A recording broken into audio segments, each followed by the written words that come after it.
యేసుక్రీస్తు ప్రభువారు ఈ లోకంలోకి మానవుడిగా వచ్చాడు. అయితే దీంట్లో అంతరార్థం ఒకటి ఉంది. ఏంటంటే యేసుక్రీస్తు ప్రభువారు నిత్యుడు, నిత్య జీవము గలవారము, ఈ రెండింటికి తేడా ఉంది. కొంచెం నేను నెమ్మది మాడతాను, వినండి. అర్థం కాబట్టి చేయెత్తేసేయండి. అంటే నేను ఏదో ప్రసంగం చేస్తాను అనుకోవద్దు. తక్కువ మంది ఉన్నారు కాబట్టి మీ అందరికీ అర్థమైతేనే నెక్స్ట్ స్టెప్కి వెళ్ళాలి అని నా ఉద్దేశం. ఆయన నిత్యుడు. ఎవరు? యేసు ప్రభువారు. యేసు ప్రభువారు నిత్యుడు కాబట్టి ఆయనకి ఆది అంతము ఉండదు. మనం యేసు ప్రభుని అంగీకరిస్తే మనకేమొచ్చింది? నిత్య జీవం వచ్చింది. మనం నిత్యులం కాదు, మనం నిత్య జీవం. అంటే ఆయనకి మనకి తేడా ఏంటి అని అంటే, యేసు ప్రభువారికి ఆది అంతము లేదు, మనకి ఆది ఉంది, అంతము లేదు. మీకు క్లారిటీ వచ్చింది కదా?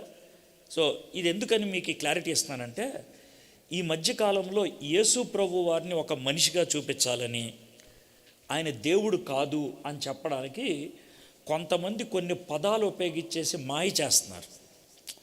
ఆ విషయాన్ని మీకు క్లారిటీగా ఇప్పుడు నాకు నిత్య జీవం యేసయ్య ఇవ్వచ్చు, మీకు ఇచ్చాడు, నాకు ఇచ్చాడు. మనం నిత్య జీవం గలవారం, నిత్య జీవం గలవారం కాబట్టి ఇక నుంచి నిత్యం ఉంటాం మనం. ఇది మన పరిస్థితి. కానీ మనం నిత్యులు అవ్వలేం, ఎందుకంటే మనకు ఆల్రెడీ ఆరంభం ఉంది కదా. అర్థమైంది కదండి?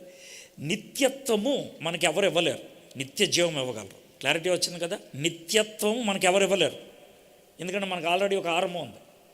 నిత్య జీవం ఇవ్వగలరు. క్లారిటీ వచ్చింది కదా? అయితే ఎందుకని క్లారిటీ చెప్తున్నానంటే, కొంతమంది ఏమన్నారంటే తండ్రి కుమారుడికి నిత్యత్వం ఇచ్చాడు అంటున్నారు. అది బుర్రలేని వాళ్ళు అనే మాట. అసలు బుర్రలేదన్నమాట వాళ్ళకి.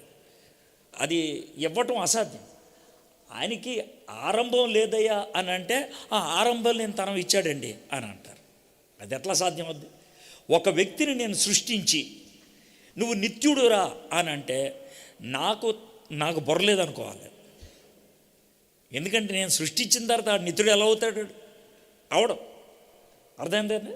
సో కాబట్టి యేసు ప్రభు దేవుడు కాదు అనటానికి మసిపూసి మారడిగా చేయటం అంటారే, ఇవన్నీ చేయడానికి ప్రయత్నం చేస్తున్నారు. సరే, ఇది వదిలేండి. యేసు ప్రభు వారు నిత్యుడు.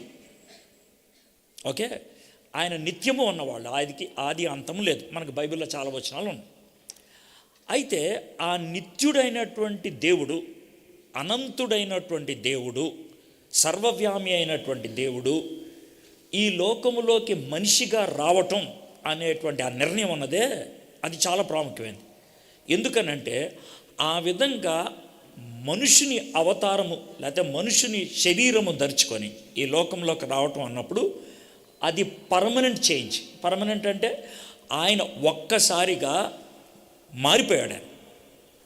ఇప్పుడు దాకా నిత్యుడైనటువంటి దేవుడు ఎప్పుడైతే మరియ గర్భాన ఈ లోకములోకి మనుష్యుడిగా వచ్చాడో అప్పటి నుంచి ఆయన ఏమైపోయాడంటే దైవ మానవుడు అయిపోయాడు.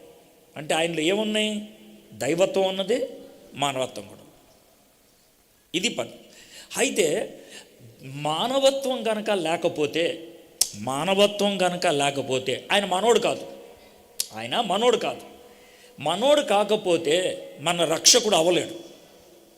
అది ఎలా ఉంటుందని అంటే, ఒకవేళ శ్రీలంక వాళ్ళు పాకిస్తాన్ మీద మ్యాచ్ గెలిచారు అనుకోండి, మన ఎవడో సంకలు కొట్టుకోడు. ఎందుకంటే శ్రీలంక మంద కాదు, పాకిస్తాన్ మంద కాదు. ఎవడి మీద గెలిస్తే మనకే. అర్థమైందా? అయితే ఇండియా గెలిచిందనుకోండి పాకిస్తాన్ మీద, మనం సంకలు కొట్టుకుంటాం. ఎందుకని? ఇండియా వాళ్ళు మనోళ్ళు, యేసయ్య మానవుడు. యేసయ్య మానవుడు కాబట్టి మానవుడు. కాబట్టి ఆ మానవుడు అవ్వాలి అని అంటే కనుక గుర్తుపెట్టుకోండి, దేవుడు మానవుడు అవ్వాలంటే మనుషుల యొక్క సహకారం కావాలి. మనుషుల సహకారం లేకుండా ఆయన మనిషి అవ్వలేడు. కాబట్టి ఆయన ఒక ప్లాన్ వేసుకొని ఆ ప్లాన్లో మనిషిగా ఈ లోకంలోకి రావాలి, పాపము లేకుండా రావాలి, ఒక నూతన ఆరంభం ఉండాలి, మనిషిలో ఒకడిగా ఉండాలి, మనుషుల్ని రక్షించాలి. దానికి ఒకే ఒక పద్ధతి ఏంటనంటే, ఆయన ఈ లోకములో తండ్రి అనేవాడు ఉండకూడదు. తండ్రి అనేవాడు ఉంటే ఇక్కడ ఆరంభమైనట్లు. ఒకవేళ ఆంఫట్ అంటూ పరలోకంలోంచి భూలోకంలోకి వస్తే అంటే ఆయన మనిషి కాదు అని. ఆయన మనిషి అవ్వాలి, కానీ ఆయన మనిషితో ఆరంభమయ్యే జీవితం ఉండకూడదు. అందుకని ఆయన కన్యక్క పుట్టాలి. ఆయన కన్యక్క పుట్టాలి. సో కన్యక్క పుట్టాలి, అనాథగా పుట్టకూడదు, ఓ కుటుంబంలో పుట్టాలి. ఇన్ని లొసుగులు ఉన్నాయండి, ఇన్ని లొసుగులు. ఈ ప్రణాళిక అంతా నెరవేరటానికి, దేవుడికి ఉన్నటువంటి ఈ ప్లాన్ అంతా సెట్ అవ్వడానికి దేవుడు ఒక ఇద్దరిని ఏర్పరచుకున్నాడు. ఎవరెవరిని? యోసేపుని, మరియని. అర్థమైందంటే, ఈ యోసేపు మరియలు చాలా గొప్ప పని చేశారు, చాలా గొప్ప త్యాగపూరితమైనటువంటి పరిచర్య చేశారు.